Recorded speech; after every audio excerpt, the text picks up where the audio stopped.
नमस्कार दोस्तों, ये है इंडियन ज्योग्राफी का 55वां एपिसोड और आप देख रहे हैं हमारा चैनल संघर्ष द स्ट्रगल, जिसमें हम आज बात करेंगे मॉनसून वनों की लकड़ियों की।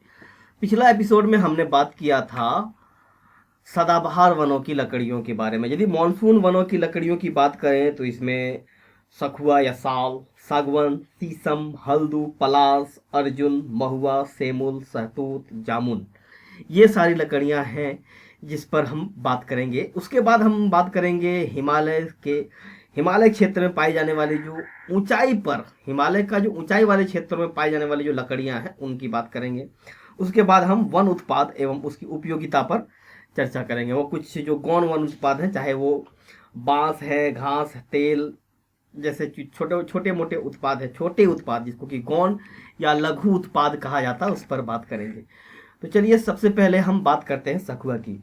वैसे तो सखुआ मानसून वन की लकड़ी है, लेकिन ये हिमालय क्षेत्र में भी पाई जाती है। ये जो सखुआ या साल है, ये मानसून वनों में, यानी कि कह सकते हैं कि ये जो पेनिनसुलर इंडिया है, प्रायद्वीपीय भारत के लगभग हर पठारी क्षेत्र में लगभग हर जगह पाई जाती है। बाकी पहाड़ों पर ज़्यादा ऊंचाई पर ये नहीं पाए जाते। सखुआ के बारे में कहा जाता है कि 100 साल खड़ा और 100 साल पड़ा। सखुआ के पेड़ को बनने में या एक सखुआ का पेड़ तैयार होने में लगभग 100 साल का समय लगता है, और कटने के बाद इसका बनाया हुआ फर्नीचर या इमारत में जहां इसका इस्तेमाल किया जाए वहां भी ये लगभग 100 साल तक टिकता है। ये है सखुआ, यानी 100 साल खड़ा और 100 साल पड़ा। जितना खड़ा रहेगा उतना पड़ा रहेगा। तो ये सखुआ के बारे में कहा जाता है। सखुआ का जो इस्तेमाल है, सबसे पहले एक इसका इस्तेमाल फर्नीचर में, दरवाजे, तख्ता बनाने में और रेलवे स्लीपर। सखुआ के वनों का जो सबसे ज़्यादा ह्रास हुआ है वो रेलवे स्लीपर के कारण हुआ है। ब्रिटिश पीरियड में रेलवे का जो स्लीपर होता था, दो पटरियों के बीच आप देखते होंगे कि इस प्रकार का कुछ स्ट्रक्चर लगा होता है। अब तो जो सीमेंट का बना होता है, तो पहले ये लकड़ी का होता था और उसमें सखुआ का ही इस्तेमाल किया जाता है। इसी में भारी मात्रा में इस्तेमाल किया गया और सखुआ के वनों का सबसे ज़्यादा ह्रास इसी में किया गया। रेलवे का जो स्लीपर होता है, इसको स्लीपर कहते हैं, और इसके जगह पर पहले लोहे का बना होता था, दो अलग अलग, जिसको फिश प्लेट कहते थे।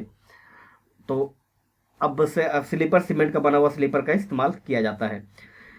भारत में सखुआ का जो वन है लगभग 11.6 लाख हेक्टेयर में फैला हुआ है। 11.6 लाख हेक्टेयर एरिया में ये फैला हुआ है सखुआ का वन। कितना? 11.6 लाख हेक्टेयर एरिया में ये फैला हुआ है, और जो कि कुल वन प्रदेश का 16% है। कुल वन प्रदेश का ये 16% है। तो ये था हमारा सखुआ। अब आगे हम इसके बाद जो सबसे इम्पोर्टेंट लकड़ी है वो है सागौन, या जिसको कि सागवन कहते हैं इंग्लिश में, या इसको टेक्टोना ग्रैंडिस के नाम से जाना जाता है इंग्लिश में बोले, या फिर वो वैज्ञानिक नाम का है, इसको टेक्टोना ग्रैंडिस के नाम से जाना जाता है। सागौन भी एक मानसून वन की जलवायु है। इसका ये मुख्यतः जो है छत्तीसगढ़, झारखंड, मध्य प्रदेश, ओडिशा, हिमालय का जो फुट हिल्स है, हिमालय का तराई का क्षेत्र है, तमिलनाडु, कर्नाटक, केरल एवं पूर्वी एवं पश्चिमी घाट तथा राजस्थान का जो बांसवाड़ा का जो क्षेत्र है, दक्षिण पूर्वी राजस्थान, जिसको कि बांसवाड़ा के नाम से जाना जाता है, वहां पर एक जिला है बांसवाड़ा। तो उस क्षेत्र में भी सागवन पाए जाते हैं। सागवन का इस्तेमाल जनरली फर्नीचर में ही किया जाता है। यह और इस पर काम करना आसान होता है। ये बहुत ज़्यादा कठोर नहीं होता। ये एक मृदु लकड़ी होती है ये, तो जिसके कारण इस पर काम करना आसान होता है। मृदु होने के साथ साथ ये मजबूत भी है। इस पर नक्काशी करना भी आसान होता है। नक्काशी आसानी से किया जा सकता है, क्योंकि ये लकड़ी जो है मृदु है, इसके बाद भी ये फटती नहीं है। पलंग हो या फिर सोफा हो, पलंग, सोफा, डाइनिंग टेबल, इसमें जहां भी नक्काशी का काम होता है उसमें वहां इसका सागौन का इस्तेमाल किया जाता है। हालांकि भारत में जितने सागौन का जरूरत है उतना उत्पादन नहीं है। हम सागौन हमें ये म्यांमार से मंगाना पड़ता है, म्यांमार या इंडोनेशिया वगैरह से, या दक्षिण पूर्वी एशिया जिसको कहते हैं, उन क्षेत्रों से यहाँ पर मंगाया जाता है। इसमें पॉलिश भी बहुत अच्छी तरह से काम करता है, ये पॉलिश भी अच्छा होता है इस पर, तो इसमें चमक आती है पॉलिश के कारण, पॉलिश भी अच्छे से पकड़ता है। जनरली आप देख सकते हैं पलंग, सोफा या डाइनिंग टेबल वगैरह में इसका इस्तेमाल होता है। ये जो इसके अलावा ये दरवाजा और अलमारी बनाने में भी इस्तेमाल होता है। भारत में जो इसका क्षेत्रफल है, सखुआ का कितना था, 11 लाख हेक्टेयर, ये लेकिन ये बहुत ज़्यादा है, 9 मिलियन हेक्टेयर, यानी कि 90 लाख हेक्टेयर है, 9 मिलियन हेक्टेयर है इसका क्षेत्रफल। सागौन का जो क्षेत्रफल है वो है 9 मिलियन हेक्टेयर, जो कि बहुत ही बड़ा है। नेक्स्ट अब चलते हैं हम सीसू या सीसम। सीसम जो है, सीसम को इंग्लिश में डलबेर्गिया सीसू के नाम से जाना जाता है, इसलिए इसको आप आमतौर पर गांव में सीसू भी बोला जाता है, सीसू की लकड़ी। तो सीसम जो है, यह जो है जम्मू कश्मीर से लेकर असम तक 1500 मीटर की ऊंचाई तक पाया जाता है। ये पहाड़ों पर जो है 1500 मीटर तक की जो ऊंचाई होगी, ऊंचाई तक पाई जाएगी, 1500 मीटर की ऊंचाई तक यह पाई जाती है। इसके अलावा ये जो है विस्तृत रूप से आपका हरियाणा, पंजाब, उत्तराखंड, उत्तर प्रदेश, बिहार, पश्चिम बंगाल, झारखंड में पाया जाता है। इस वृक्ष की जो लकड़ी मजबूती और लचीलापन तथा टिकाऊ के कारण फर्नीचर, वाद्य यंत्र तथा कृषि उपकरण बनाने में इस्तेमाल किया जाता है। फर्नीचर में जैसे देखेंगे आप, कुर्सी के या टेबल का जो पाया बनता है, जो उसके पैर बनते हैं, उसका जो पाया बनता है वो इसी का होता है, शीशम का जनरली इस्तेमाल किया जाता है। अब है आगे देखते हैं, एक है लकड़ी हल्दू। हल्दू जो है, हल्दू ये पूरे मानसून प्रदेश में पाई जाती है। यह लकड़ी ठोस और टिकाऊ तथा हल्के रंग की होती है। इस लकड़ी का इस्तेमाल खिलौने बनाने में किया जाता है इसका। अब आगे है पलास। पलास झारखंड का एक सबसे इम्पोर्टेंट लकड़ी या वृक्ष जिसको कह सकते हैं, जो झारखंड की पहचान है, पलास। यूपी का जो राजकीय पुष्प है वो पलास का फूल है, और झारखंड का भी राजकीय पुष्प पलास का फूल। यह जो मुख्यतः छोटा नागपुर के पठार, छत्तीसगढ़ तथा राजस्थान के दक्षिण पूर्वी भाग में पाया जाता है। इस वृक्ष के पत्ते पर चपड़ा, जिसको कि सैलक बोलते हैं, चपड़ा या सैलक के कीड़ों को पाला जाता है। इसमें कुछ उस सैलक या फिर चपड़े के कीड़ों को पाला जाता है, जो कि एक खास किस्म का चिपचिपा पदार्थ देता है, जिसका इस्तेमाल लाख बनाने में किया जाता है। लाख की चूड़ियाँ बनाई जाती है, लाख की चूड़ियाँ होती हैं, जनरली चूड़ी इसमें इस्तेमाल होता है। उसके अलावा एक रंगों को बनाने में, जब ऑयल पेंटिंग वगैरह में भी इसका इस्तेमाल होता है, लाख का रंगों को चिपचिपा या फिर उसको एक कोहेसिव या प्रॉपर्टी देने के लिए इस्तेमाल किया जाता है इसका। उसके बाद है अर्जुन, जिसको हम लोग कुआसन के नाम से भी जाना जाता है। अर्जुन एक छायादार फैलने वाला पेड़ होता है, हालांकि ये समय बहुत लेता है तैयार होने में। अर्जुन का जो पेड़ है, उसका छाल ब्लड प्रेशर या हृदय रोगियों के लिए अचूक दवाई मानी जाती है। यह मानसून वनों का एक प्रमुख वृक्ष है। इसका इस्तेमाल कृषि उपकरण, बैलगाड़ी बनाने के लिए किया जाता था। कृषि का उपकरण जैसे हल वगैरह था, बैलगाड़ी वगैरह बनाने में किया जाता था। इसका आज के दौर में यह एक औषधीय पौधा है। अर्जुन का फल, चाहे वो अर्जुन का फल हो या इसका छाल, वो एक औषधीय गुण है इसमें, यह औषधीय गुणों से पूर्ण है। ठीक, अब आगे बढ़ते हैं। अर्जुन के बाद है महुआ।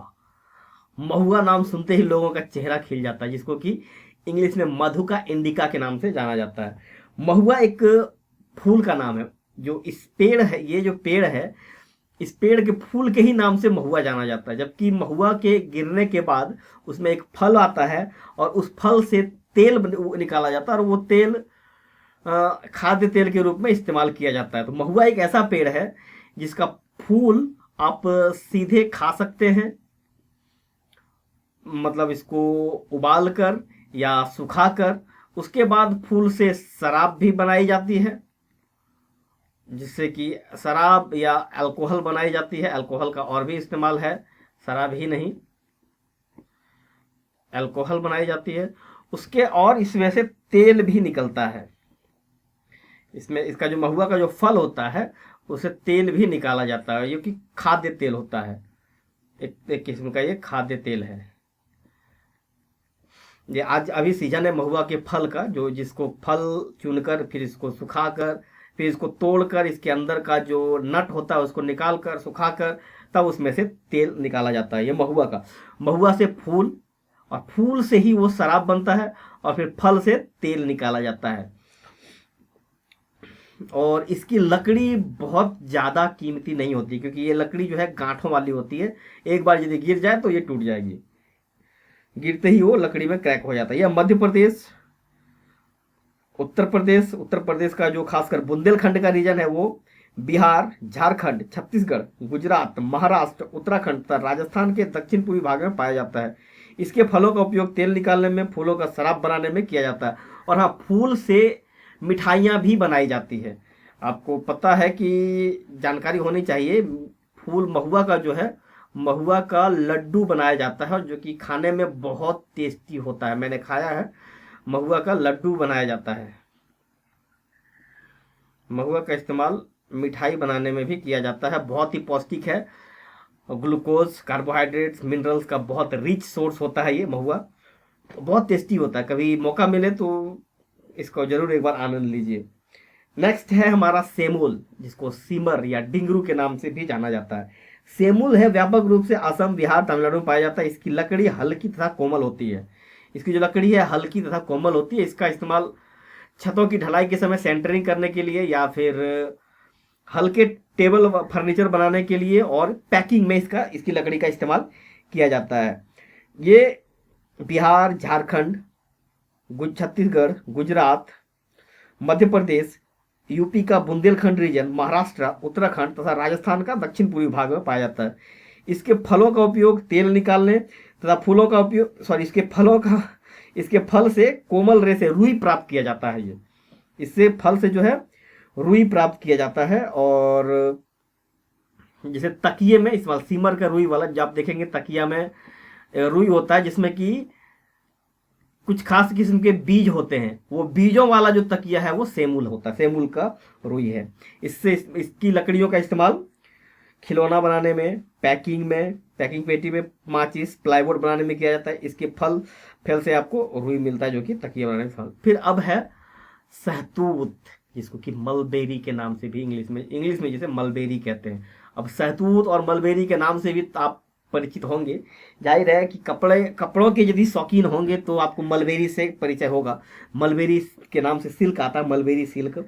यह मानसून प्रदेश में पाया जाता है। इसकी लकड़ी कोमल तथा टिकाऊ होती है, लेकिन जिसका उपयोग खेलकूद सामग्री बनाने में, hockey, cricket bat, tennis racket, badminton racket, ये सब बनाने में इसका इस्तेमाल किया जाता है। लेकिन इसका सबसे ज़्यादा इस्तेमाल किया जाता है रेशम उत्पादन में। रेशम उत्पादन में सबसे ज़्यादा इस्तेमाल होता है, क्योंकि जो रेशम कीट होते हैं उनको शहतूत का जो पत्ता है बहुत पसंद होता है, इसलिए इन पर रेशम कीट को पाला जाता है। शहतूत के पेड़ों पर रेशम कीट को पाला जाता है, जो कि सिल्क जिससे प्राप्त होता है, जिन रेशम कीटों से रेशम प्राप्त होता है उन्हें शहतूत या मलबेरी के पौधे पर ही पाला जाता है, क्योंकि इन्हें ये शहतूत के पत्ते बहुत पसंद होते हैं और इससे रेशम का उत्पादन होता है, जिसके नाम पर एक मलबेरी सिल्क काफ़ी फेमस है।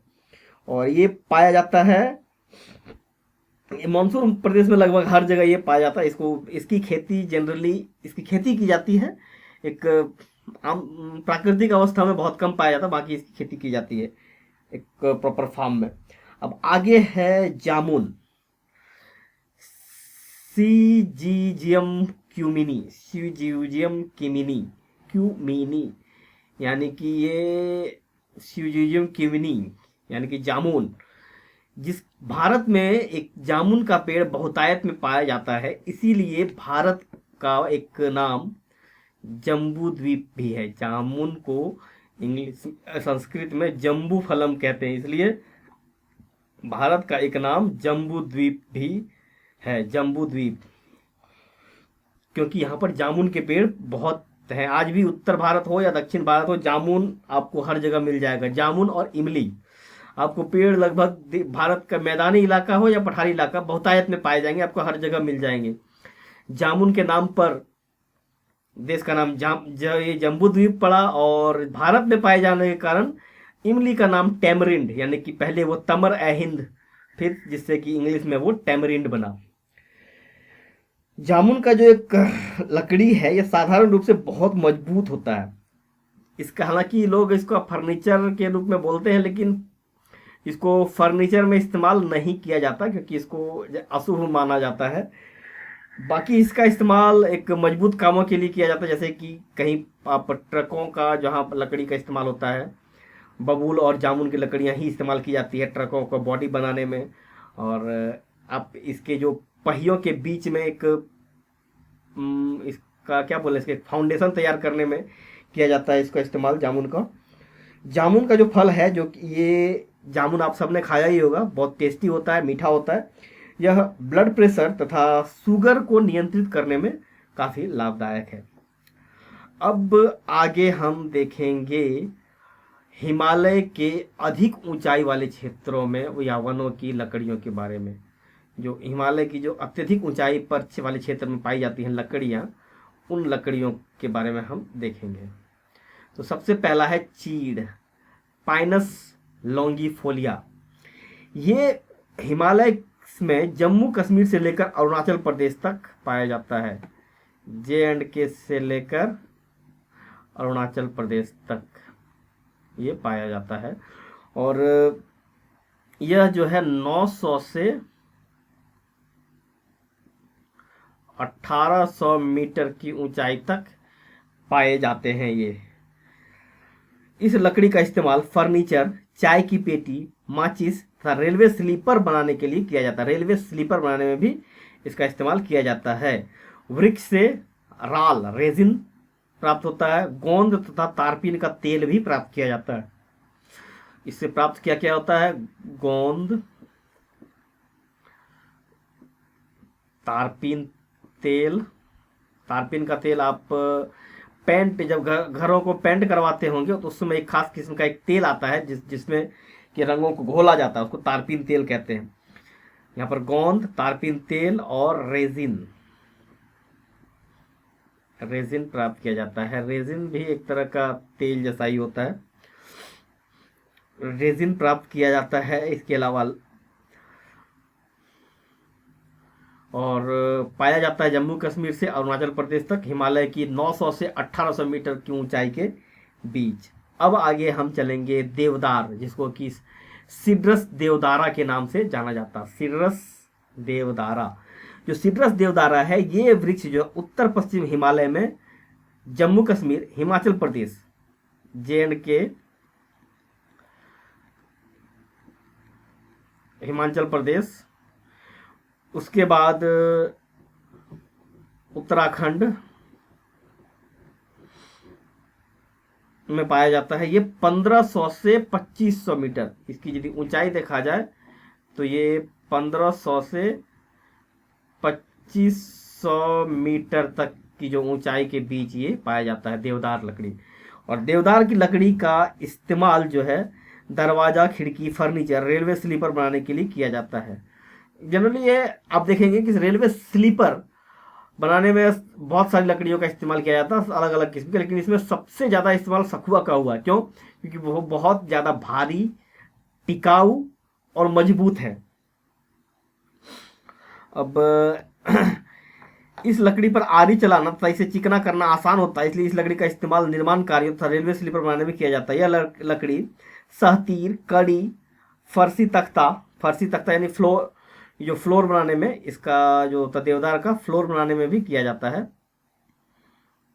आप देखे होंगे घर में जब जहाँ फर्श लकड़ी का भी फर्श होता है, दीवारों पर या फर्श पर लकड़ी का काम किया जाता है, उसमें देवदार का इस्तेमाल होता है। खिड़की, चौखट, हल्के फर्नीचर के लिए भी इसका इस्तेमाल किया जाता है, यानी कि इसमें फ्लोर के लिए भी मतलब विशेषकर इसका इस्तेमाल किया जाता है, क्योंकि ये मजबूत है, चिकना है और इजीली काटे जाने लायक है। अब आगे हम देखेंगे नीला चीड़, ब्लू पाइन। यह जो ब्लू पाइन है, हिमालय का जो चुंबी घाटी है, चुंबी घाटी से लेकर सिक्किम, चुंबी घाटी यानी हिमाचल प्रदेश से सिक्किम,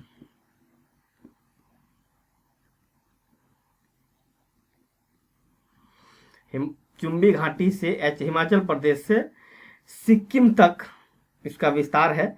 यहाँ पर ये 1800 से 3000 मीटर, 1800 से 3000 मीटर के बीच पाई जाती है। इसकी जो लकड़ी है चिकनी होती है, परंतु अधिक टिकाऊ नहीं होती। अधिकांश रूप से इसका इस्तेमाल तख्ता बनाने में, जैसे कि आप पहाड़ी क्षेत्रों में लकड़ियों के घर बनते हैं तो जाहिर है कि वहाँ तख्ते की काम बहुत ज़्यादा होता है, इसलिए तख्ता बनाने में, पैकिंग पेटी, वहाँ और पहाड़ी क्षेत्रों में फलों की खेती भी बहुत होती है, चाहे सेब हो, अंगूर से, खासकर सेब का इसकी खेती सबसे ज़्यादा होती है, तो उसको पैकिंग के लिए भी आपको डब्बे चाहिए, तो वहाँ भी इस लकड़ी का इस्तेमाल पैकिंग में होता है। इसके अलावा फर्नीचर बनाने में भी किया जाता है। अब आगे हम देखेंगे रजत देवदार, सिल्वर फर।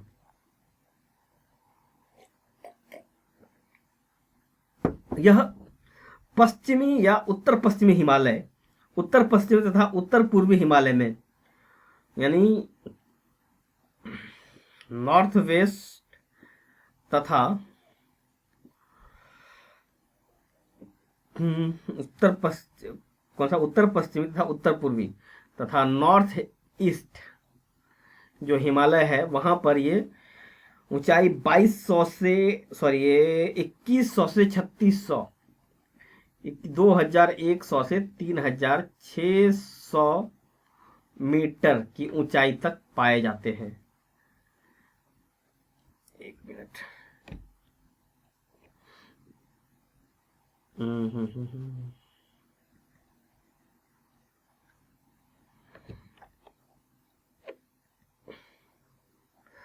इरेजर, इरेजर कहाँ से,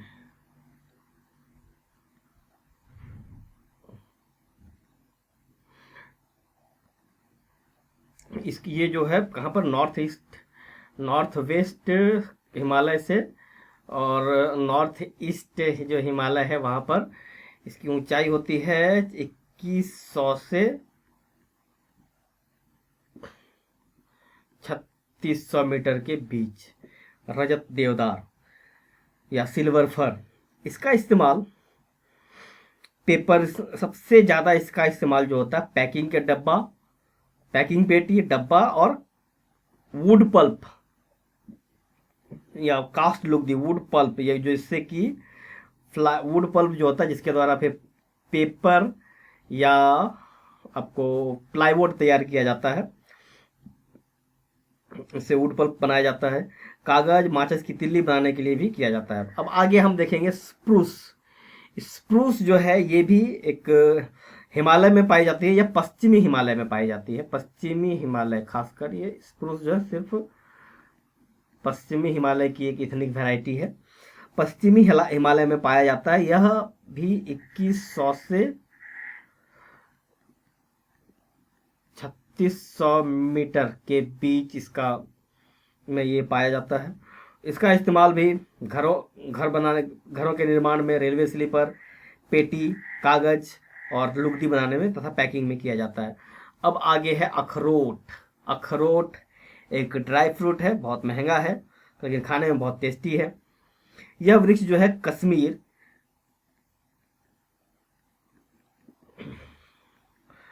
वो हिमाचल प्रदेश और फिर यूके, उत्तराखंड तथा खासी पहाड़ियों में, मेघालय में पाया जाता है। इसकी लकड़ी पर नक्काशी का काम करना आसान होता तथा इसका परिष्करण आकर्षक होता है। सूखने के बाद यह लकड़ी न तो सिकुड़ती है और ना ही फूलती या फटती। इस लकड़ी का इस्तेमाल वाद्य यंत्र, बंदूक के कुंदे तथा कैबिनेट पेटिका बनाने में भी किया जाता है। और अब है सफेद भीसा, व्हाइट विलो। सफेद भीसा जो है ये भी एक छोटा वृक्ष है जो कि पश्चिमी हिमालय में पाया जाता है और खासकर कश्मीर घाटी में पाया जाता है। कश्मीर घाटी में पाया जाने वाला है यह। इसकी टहनियों का उपयोग टोकरी बनाने में, इसकी लकड़ी से क्रिकेट बैट तथा अन्य खेलकूद सामग्री बनाई जाती है। अब आगे है भुर्ज। भुर्ज जो है यह हिमालय के ऊंचे ढालों पर पाया जाता है। यह धुंधले रंग की लकड़ी होती है जिसकी जिसकी तंतु रचना सीधी होती है। इसका इस्तेमाल भी बस वही फर्नीचर, प्लाईवुड और रेडियो कैबिनेट, पहले ज़माने में जो रेडियो और टीवी का जो कैबिनेट होता था वो लकड़ी से बनता था, उसका इस्तेमाल उसमें भी किया जाता है। फिर आगे है साइप्रस या सरू। साइप्रस या सरू यह मुख्यतः उत्तराखंड, हिमाचल प्रदेश और जम्मू कश्मीर में पाया जाता है यह लकड़ी। ये छोटे पेड़ होते हैं ये भी।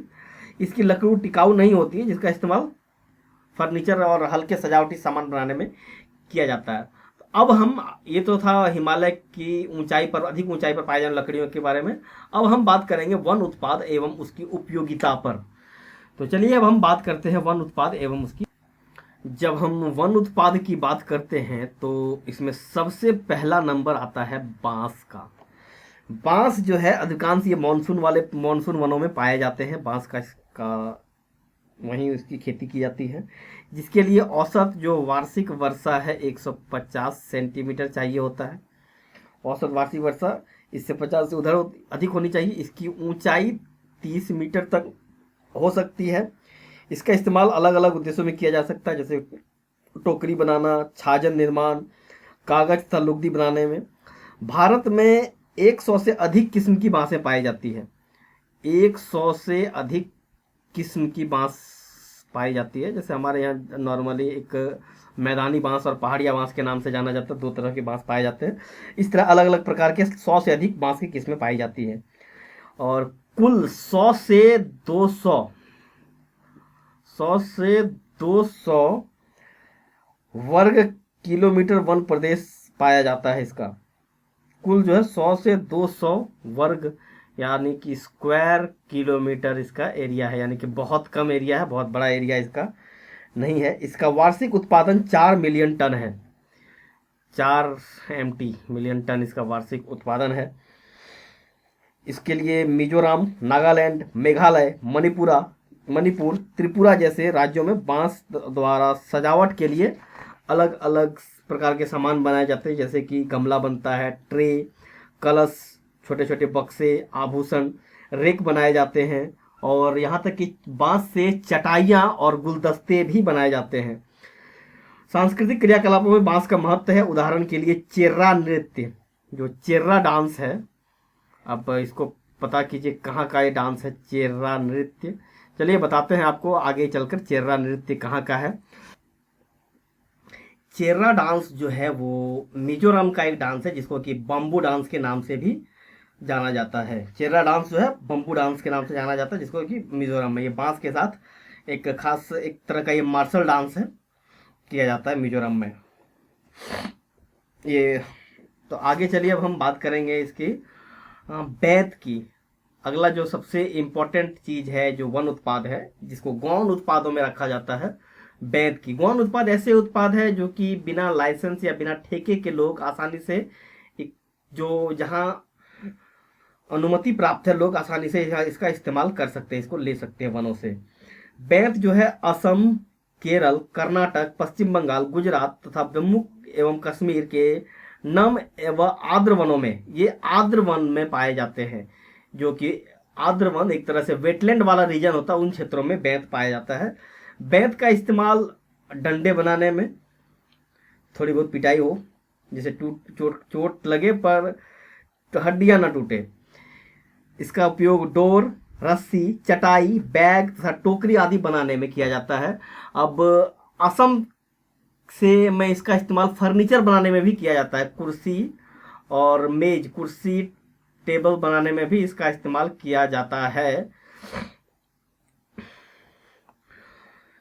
इसका कुर्सी टेबल आदि बनाने में भी इसका इस्तेमाल किया जाता है। इसके अलावा आप सजावटी सामान, टोकरियाँ, गमले वगैरह में भी इसका इस्तेमाल होता है।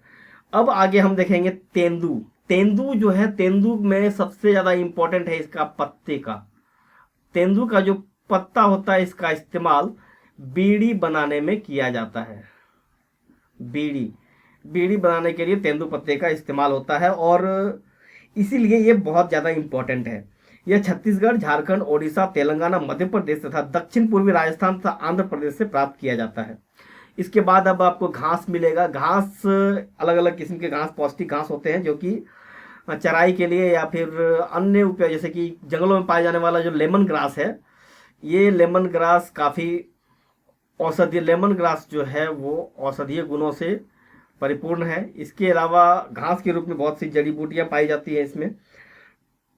एलिफेंट ग्रास है, सरकंडा है, स्पीयर ग्रास होता है, उल्ला, पन्नी, ये सब अलग अलग प्रकार के घास हैं जो कि इसका इस्तेमाल। अब फिर कूस, जिसको काशी के नाम से या कूस या काशी के नाम से भी जाना जाता है, जिसका इस्तेमाल लोग झोपड़ी बनाने में या चटाई आदि बनाने में करते हैं। फिर है तेल। तेल की बात करेंगे तो बूटी, इसका जो जंगलों में बहुत सारे के जड़ी बूटी है इससे कि तेल प्राप्त किया जाता है। जैसे कि हमने पहले महुआ की बात की थी, अभी पहले महुआ का के जो फल है उससे तेल निकाला जाता है। लौंग, कपूर, यूकलिप्टस का तेल, चमेली का तेल, खसखस का तेल, लेवेंडर या फिर लेमन ग्रास का तेल। आप अगरबत्ती या फिर अलग बहुत सारे की जो सुगंधित पदार्थ बनाने में लेमन ग्रास का इस्तेमाल होता है। इसके बाद कुछ बहुत सारी जड़ी बूटी भी प्राप्त की जाती है यहाँ से। जड़ी बूटियों की बात करें तो यहाँ पर जब विभिन्न प्रकार के पत्ते, तना, फल, फूल वह का इस्तेमाल जो कि औषधीय किया जाता है। औषधियों में आज यदि मोहरी, कीड़ा झाड़ी, अमजोद, कंटालिका, इंद्रायन, चिरायता, जुलाब, चीता, चित्राका, सफ्रेंटाइन, गुंजा, पर इस बहुत सारे जड़ी बूटियां हैं जो कि यहाँ से प्राप्त किया जाती है। इसके अलावा कुछ वनों से खास किस्म के मसाले भी प्राप्त किए जाते हैं, जैसे बेरी, तेजपत्ता, धनिया, जीरा, सौंफ, आंवला, अफीम, पिपरा, मूल, काली मिर्च, सफ़ेद मिर्च, बहेड़ा, हर्रा, एम्मी, इस प्रकार के अलग अलग किस्म के जो मसाले या जड़ी बूटियां पाई जाती है। इसके अलावा है चपड़ा, या जिसको सेलाक के नाम से जानते हैं। चपड़ा का इस्तेमाल रंगाई में किया जाता है। रंगाई में रंगों को चिपचिपा बनाने के लिए, ताकि वो सतह को पकड़ सके, इसलिए इसका इस्तेमाल किया जाता है। ये खास प्राकृतिक गोंद होता है। चपड़ा के बाद रेजिन, यह एक खास किस्म का अलग प्रकार का एक पदार्थ है।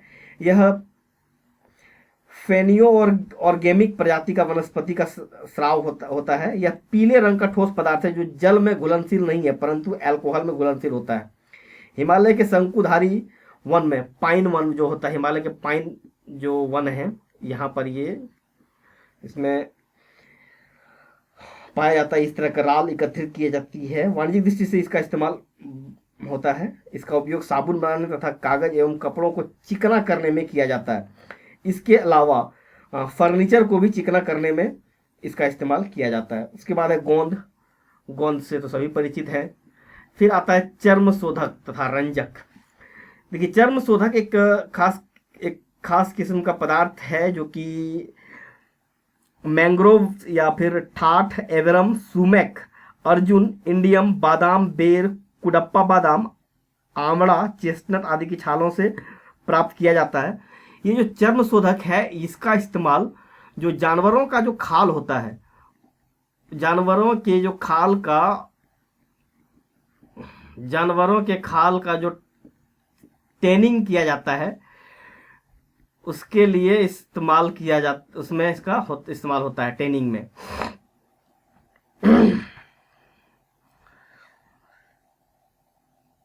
और फिर है कत्था। कत्था को आप जानते हैं, खैर नाम का एक पौधा होता है, जिससे एक खैर नाम का एक वृक्ष होता है, कांटेदार या झाड़ी जैसा झाड़ी नुमा वृक्ष होता है, जिसकी लकड़ी से कत्था बनाया जाता है और कत्थे का इस्तेमाल पान में किया जाता है। ये बहुत बड़ा मार्केट है खैर का।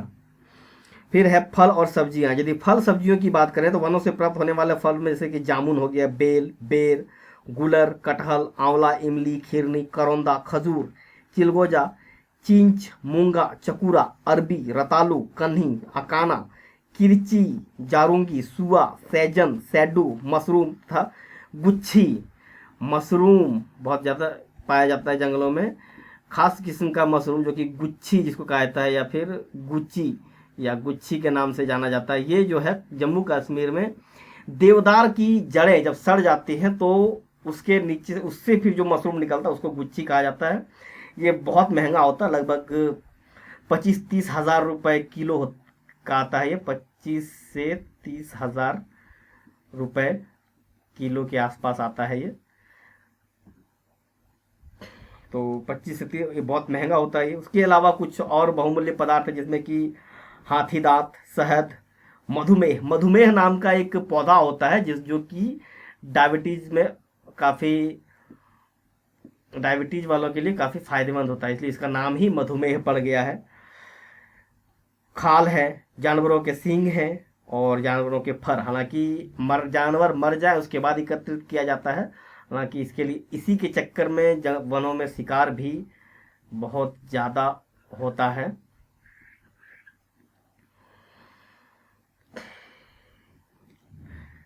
चारागाह वन एक खास का जो सबसे बड़ा चीज़ है, एक चारागाह के रूप में भी वनों का इस्तेमाल कर सकते हैं।